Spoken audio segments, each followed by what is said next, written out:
Sway. Sway. Sway. Sway. In the morning. In the morning. In the morning. Shay goes by.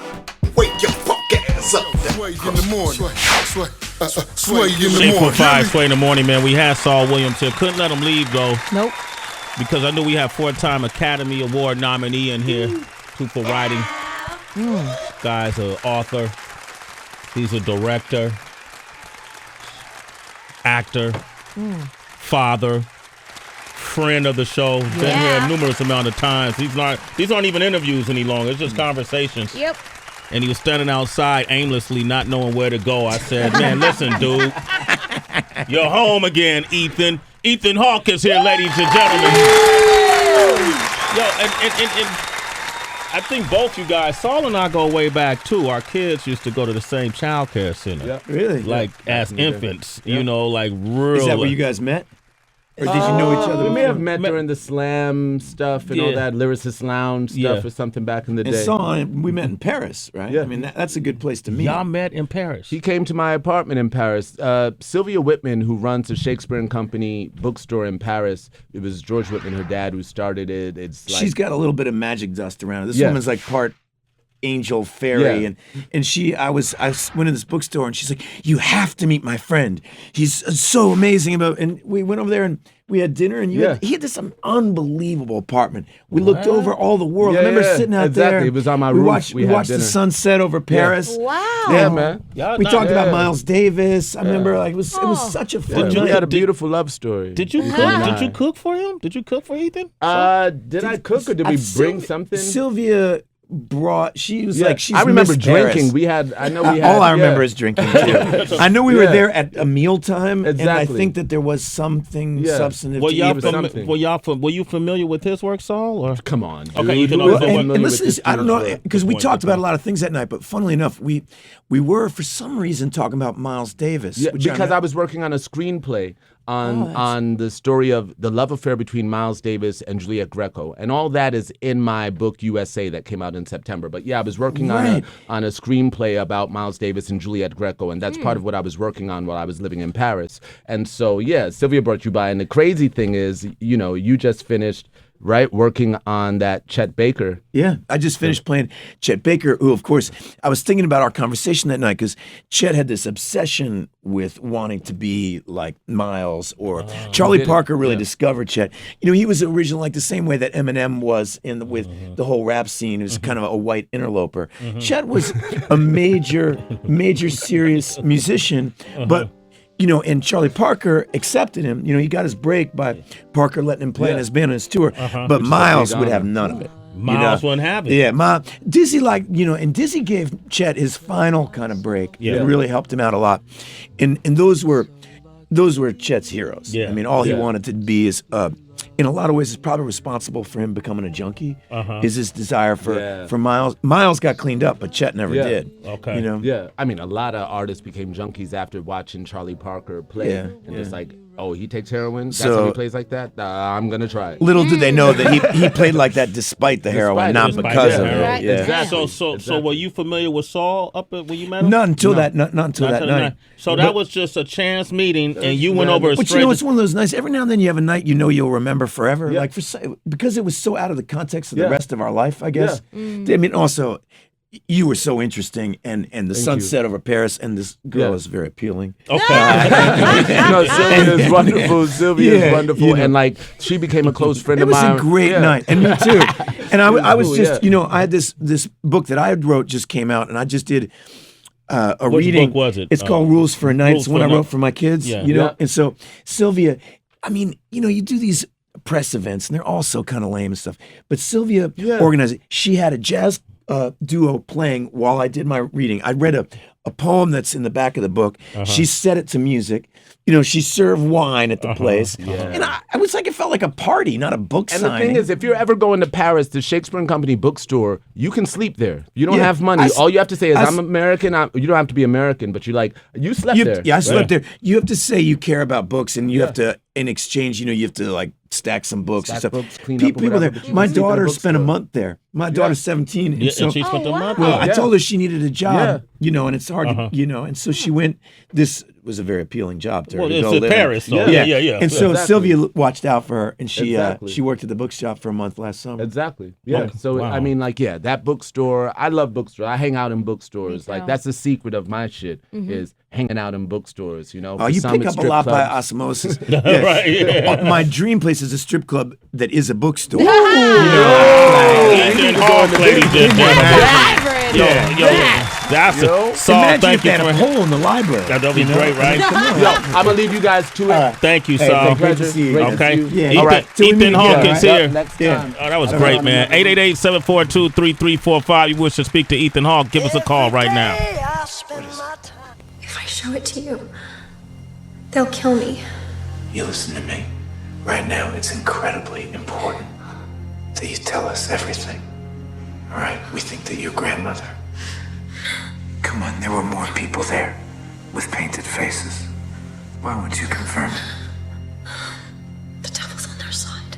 The devil doesn't exist. Yeah, that's from the new film Regression. It's in theaters this Friday, February 5th, starring the one and only Ethan Hawke, who's with us today. Ethan has been on a string, man. Yeah. Ethan's been you've been putting out some quality work out there, man. I feel like you're in the zone. I don't know what it is, but it feels like you're doing everything you want to do. It feels good. Is Regression one of those things?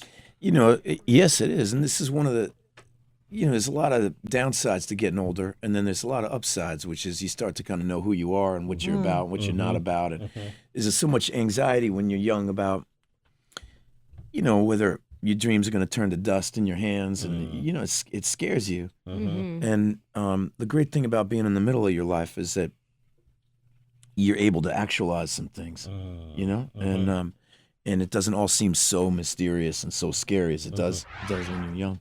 And that's what happened with this movie, or just in general? With Oh, your in career? general. In general In the with last your few career? years. Okay, Yeah, I was yeah, like, yeah, it sounds yeah. like a powerful movie. No. But in general, you target shoot. You kind of know what you're able to make things become tangible, right? Yeah, I'm in that part. I'm in that stage. I'm only doing what I. You're having cool people on your show. You're Yeah. talking about things you want to talk about. You're doing, and for me, that's what it's been, is figuring out how to do, weird little art movies and big movies and scary movies and cop dramas, and how to just be a part of telling stories and be a part of the community that way. And that's always what I want to do in my life. yeah. So what's the complaint about? There's nothing to complain about. Ethan Hawke here. Yeah. DB is a big fan of yours. I always tell you this when he comes. Yeah, I was telling You him know- when he first came in the room that I saw a Good Kill with Zoe Kravitz that he did, that military movie, which was absolutely incredible. But then I also saw you actually on the street one day, just randomly with your family, and you were like, no sunglasses, no hat, just kind of out in the open. I was shocked for a second. Like, I would think he would probably want to cover up a little bit, you know what I mean? Because there were so many people coming up to you. But I find it crazy because it was like I wouldn't even expect to see you out on the street of all people because you work so much. And I mean, so what do you do in your personal time? Because you do multiple films and projects throughout the year. That's my life. My life is those two things: trying to work, trying to do something interesting, and being a dad. That's my whole exist. That takes up all my time. And one of the things I don't want to do around my kids is act like I'm ashamed or act like I don't want to be where I'm at. You know what I mean? And so I try not to slink through life that way. You know what I mean? And I'm glad you saw that movie, Good Kill. It's a weird movie, but Zoe Kravitz, who is brilliant in it and is a great artist unto herself. But the weird thing about that movie, I've been thinking about it now. That movie kind of came out and left, and nobody really paid attention to it because it's about drone strikes. Yeah. And it's kind of a friendless movie because the right wing hates it because it's very critical of the military, and the left wing hates it because it's really critical of Obama. Yeah. Because the way we got out of Afghanistan is, blowing people up from the sky, and it's a subject matter that seems kind of like science fiction, and you kind of don't want to know about it. But I'm really proud of that movie, and I'm glad that you saw it because it's cool movie. What about Regression, man? This is just reading. I haven't seen it yet, so I plan to go into theaters and see it. But just reading the storyline, investigates your character investigates the case of John Gray, who admits to sexually abusing his 17-year-old daughter. Yeah. Yeah. Well, man. it's directed by the Spanish guy who's. Did you see The Others? This is deep. Did you see that movie, The Others, with Nicole Kidman? That The shit goal scared with the the hell ghost. out of me. Well, Yeah, that's a scary movie. Hell yeah. yeah. Well, Yeah. this guy is a Spanish guy who directed that movie. Okay. And And so he kind of came at me and said, he's a charming, really interesting, talented director. He did this other movie. He won the Oscar for a foreign film with Javier Bardem, Beyond the Sea. And I'm forgetting the name of it, but whatever. Anyway, he's a terrific filmmaker. And, that's all I've been doing my whole career is taking bets with it's a collaborative art, And the story is dark and creepy and strange. And this guy wanted to, try to he succeeded with the others doing that. Yeah. And so I believed him when he said he could do it. Okay, cool. Yeah, it's crazy that you said that the others is also creepy and dark and very twisted, but also there's an ending that you weren't really prepared for with the others. Can we expect the same thing with Regression? Is there like a really crazy definitely. twist? All right, cool. I kind of figured there was something like that at the end. Well, the others been out, man. You could say the ending. No, he was talking about. You know, wonder he hates spoilers, and this guy hasn't seen movies from like 10 years ago. You never saw the others? No, I've seen it several times, but I don't want other people to ruin it. Go check out the others, man. Such a caring guy. All right, Ethan Hawkins. I'm opening up the phone lines for our callers, 888-742-3345. You can speak to them directly. Sway in the morning.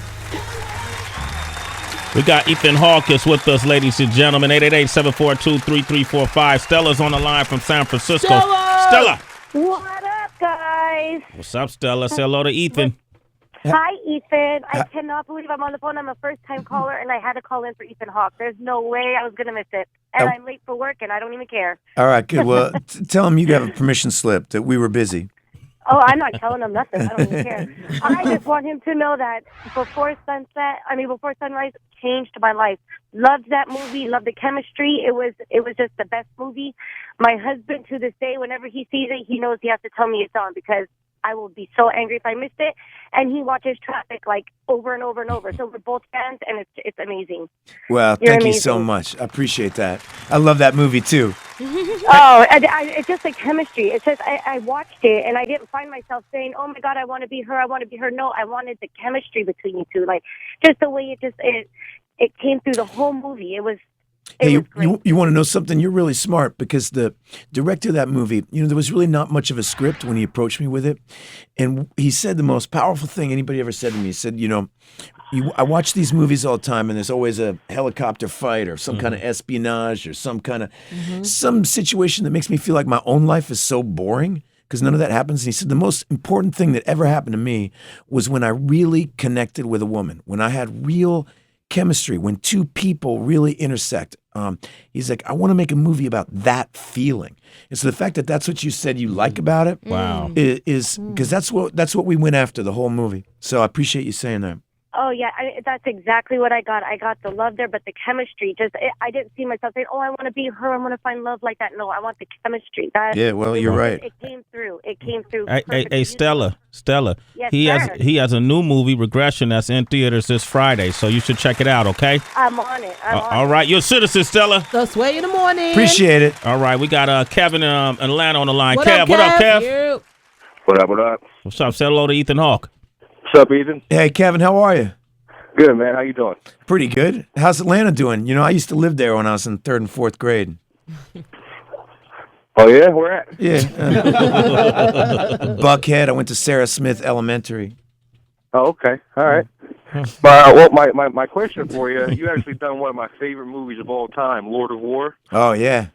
And I was just kind of curious to what it was like working on an issue like that during the time of gun trade between America and how we were the #1 supplier to weapons to everybody in the world that was having conflicts. I know that movie is so intense, and it's a subject matter. It's the same director who did Good Kill, and if you haven't seen the movie, it's the best opening shot of all time because it follows the making of a bullet, and you follow it, as a bullet gets made, and you follow it right into the chest of a young kid in Rwanda. Oh, wow. Yeah. And it's made in Pennsylvania. Every time we open up the paper and we see these revolutions, we see 14-year-old boys and 12-year-old holding these machine guns that are made in this country. Yeah. And somebody's making money off them. And we wonder why we can't get these gun laws passed, right? It's because people are making money hand over fist. It's not about the Constitution. Yeah. It's all that stuff is BS, And what's so interesting about Lord of War is one of my character actually arrests this guy. I get him, but then somebody higher up than me releases him, and it's a true story about these gun traders, man, because they are making people serious bank selling these weapons. So it's not about the Constitution, in your opinion. In my opinion. It's about the money. It ain't about the honey, Heather. It's about the money. Hey, Kev, thanks for your call. You're a citizen. Hey, Sway in the morning. Thanks, Sway. All right, cool. DB, you got one for him? Actually, I got a little game for Ethan Hawke, and it's called Keep It Real. Keeping it real. Okay, cool. Here on this show, we like when our guests are honest and upfront. So we came up with a few questions, and all we ask is that you keep it real. Right now, on Sway in the morning. Yo, Ethan was like, I'm sweating. He started cringing already. Shit. All right. All right, You hit take me. a swig of that Henny if you want before All right, we I will. start. All right. First question. I heard that Raiders of the Lost Ark is one of your favorite movies. Which one of your films would you say you're most proud of? Which one of my films am I most proud of? Well, be hard not to be proud of Training Day. Yeah, well. You know. Yeah, okay. That's Yeah, easy. enough said. Enough said. Next question. Speaking of which, I read that you really enjoyed working on Training Day because it was such a shift from the type of movies you were doing. Was there ever a role that you really wanted but you didn't get? There's been lots of roles that I wanted and I didn't get. I remember I auditioned for No Country for Old Men. I really wanted that part. Wow. Damn it, Josh Brolin, bastard. You know, the life of an actor, that's it, man. You got to take rejection on the chin. I auditioned for so many movies in my life that I didn't get. You know, I remember I screen testing for Titanic. Oh, wow. You know, I mean, I would have killed that part. No. Come on, For man. Jack? Wow. And look, Top of the the guy who got that part went nowhere. We don't even know his name anymore. I don't even know. I remember one of the ones I most wanted was, you remember Clint Eastwood's movie Unforgiven? Yes. There was the young kid who's like, I killed him. I shot him while he was taking a shit. Yeah, You remember that? That was you? I auditioned and I gave a great audition for that. And, you know, they didn't hire me. You couldn't deliver the shit line, huh? I did deliver it. I delivered it too good, too real. It was too real for them. All right. I heard that you've been mistaken for Sugar Ray before. Would you ever want somebody to play you in a movie? I want Matt McGrath to play me in a movie. Yeah. There you No, go. I don't know. All right. You've only done a few roles in television. Is there a series, past or present, that you would like to work on? Well, past, yeah. I don't know. What popped into my mind is, but now it's all I'm thinking about is that, you know, Antoine Fuqua, who directed Training Day, he directed me in Brooklyn's Finest, another movie I really like. And then we just did The Magnificent Seven with Denzel. And he's trying to do a TV show right now of Training Day, of trying to, you know, with all this stuff that's happened with police violence and, you know, Ferguson, all this, it could be possible to do a TV show that could make all that kind of, that storyline interesting and relevant again. But as far as one that I grew up with, Scooby-Doo. Scooby-Doo. Yeah. You made a great Shaggy, dude. All right, Ethan Hawke, man. Thank you, man. Oh, that was it, right? Thank you for coming through, man. Regression is the name of the movie. It's out this Friday, man. It's always a pleasure having you on the show. Thanks for having me, man. You been all right? Yeah, doing really good. You got the new book, too? Well, that's relatively new, right? That's right. It came out at Christmas. It's called Rules for a Night. It's Rules cool. for a Night. It Right? is, yeah. I love the way it's packaged. Tracy and I were talking about this. It's cute. I mean, I know you didn't go for cute, but you could just keep it in your purse and stuff like that. So I know. it's cute. That's why we made it that way. Sorry, Ethan. It's cute. It is so cute, though. All right, we got Cuba Gooding Jr. coming up next All right. on Sway in the Morning, Shade 45. It's Sway in the morning, only on Shade 45.